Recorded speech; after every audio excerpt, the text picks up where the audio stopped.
When does someone become a master? Is it the amount of time spent on a craft or the success you achieved with it? In this Adorama original series, we'll travel throughout the United States and discover people who spent countless hours perfecting their craft and finding their own voice. Because being a master today means being able to recognize that voice and inspire people to find their own.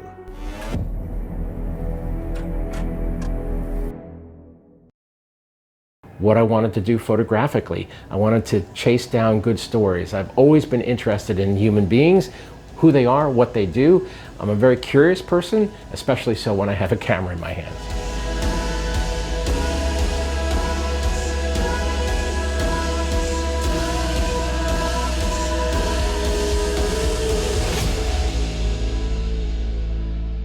Hi, I'm Joe McNally, and I'm a general assignment magazine photographer for most of my career.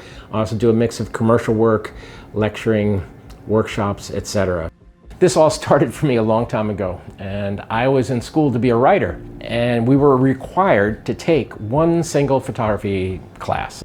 As soon as I borrowed my father's old camera, which he shot all our family vacation snaps on, I was hooked. Camera felt natural in my hands. I started applying at school for advanced classes, and I just kept going from there. When I came out of school, I went to Syracuse University, and I was literally minted to be a newspaper photographer. And I came to New York City, which was not a smart thing to do because I was completely green. I had no experience, and here I come to New York, which is the hotbed of tremendously talented photographers here, and I was this kid thinking I could somehow get a job. I did get a job at the New York Daily News as a copy boy, which is not being a photographer. But that directive that I got in school informed my career.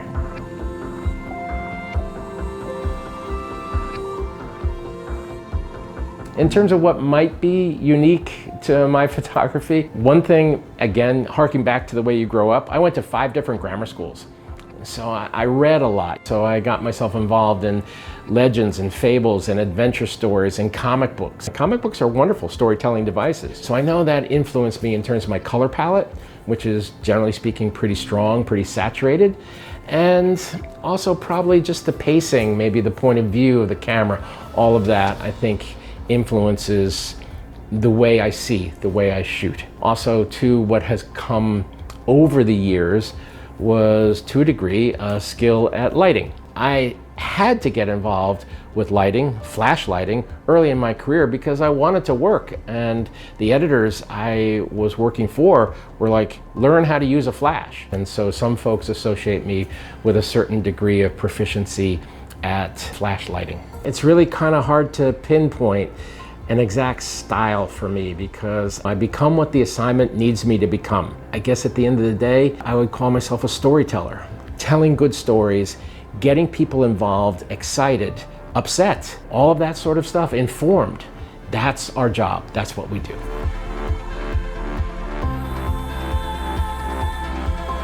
In terms of complexity, I've done a fair amount of complex pictures, one of which was to introduce the Nikon D850. I was asked to shoot fashion.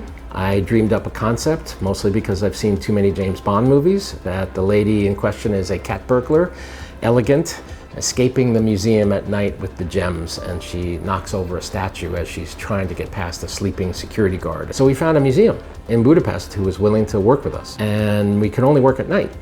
So I had to create lighting in this cavernous museum. So some of my lighting is on cranes out in the street, Profoto 2400 watt-second units, blasting through the upper alcove windows of this museum to create the feel of late light or even mildly daylight.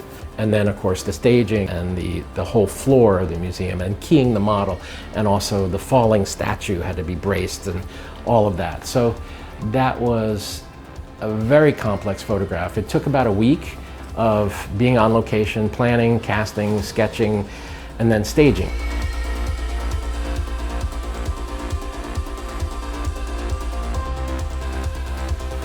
For me, the creative approach, no matter the size of the job, really, involves a lot of thinking. I try to look at it from as many different angles and perspectives as I possibly can. Doing a lengthy story for Life or Geographic would involve pre-story research, for sure. You'd have to dive in, try to know your subject. If I'm visiting someplace, I tend to do some reading, but not just travel-oriented reading. I'll look around and maybe there's poetry, maybe there's music. So I start to go into those aspects of things as well. In terms of the complexity of a job, you preconceive, you have to sketch. I do a fair amount of sketching, planning, crew, numbers of lights, approach, all that. You have to almost reverse engineer it out of the ultimate result. Whatever that situation is that you've said yes to as an assignment photographer, that's what drives your solution and your approach. I'm blessed with a wonderful team at my studio. Sometimes production on a job like that can literally take weeks prior to the actual click of the shutter. Generally speaking, we confer at the studio, we confer with the client, we establish an approach, and then we go into looking at the budget. What is possible? How visually ambitious can you get? Or do you want to keep it simple? So it really is the nature and kind of job that you've been offered or directed to shoot that dictates to you the prep for it. In terms of gear, there's nothing overwhelmingly fancy. It's cameras, lenses, and light. And I've been a Nikon photographer my entire career. Here I am now, all these years later, having come through film and then DSLR. I'm now at a mirrorless future. In fact, I just sold off my last DSLR. Like 4 years ago, I had 8 DSLRs. Back in the day when I started, I could not have imagined having a camera with the sophistication level of the Z9. But here we are, and the camera solves many, many technical problems for you that you used to have to really actively wrestle with. So cameras and lenses, they're the machinery. Light is also driven by machinery, but light is also an expression of what you want to say. Light is our language as photographers. It's how we tell stories, and light has really the exact same characteristics that language, the written or spoken word, does. And I think about light like that. I think about it in very emotional terms. I use small lights, speed lights over the years because I've had to travel light and fast.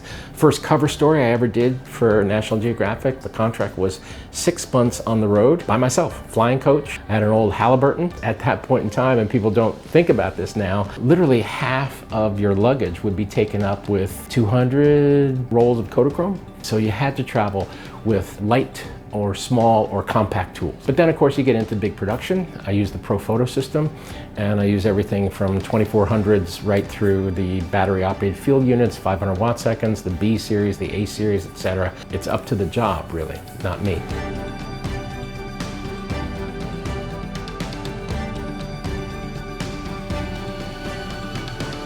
When I get into the realm of post-production, I try to keep it simple. Again, having come from a tradition of shooting Kodachrome, hopefully, not always, it looks pretty good coming out of the camera. For me, the whole process begins and ends, generally speaking, with the click of the shutter.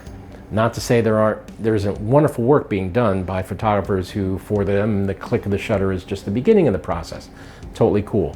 It's not my strong suit. For post-production, when I do it myself, in relatively simple and straightforward fashion, I use Capture One. I find it very intuitive and relatively easy to use. Photoshop for me has always been the deep end of the pool, and when we shoot fashion, I don't have the skill set to retouch skin, for instance. That will not ever accrue to me. So what we do at the studio is we make our selects and we send raw files to a professional retoucher. We use Pratik at Solstice Retouching. He's a genius, he's wonderful. And he does amazing things with skin and skin tones and smoothing things that I could never achieve. I've been a photographer for a long time, so occasionally I'm asked to offer some advice about the path. But I've always counseled photographers to find something that they feel is so beautiful they can't help but shoot it. And for me, in the background of my assigning career, that has been dance photography. And that's what we're doing today, actually, here for the video that we're shooting. I'm shooting a wonderful dancer who's based in Denmark, who just fortuitously happens to be in New York. And so, yes, I photographed dance my whole career because I just feel compelled by the sheer and utter audacious beauty of it, and also the hard work that underlies the career of a dancer.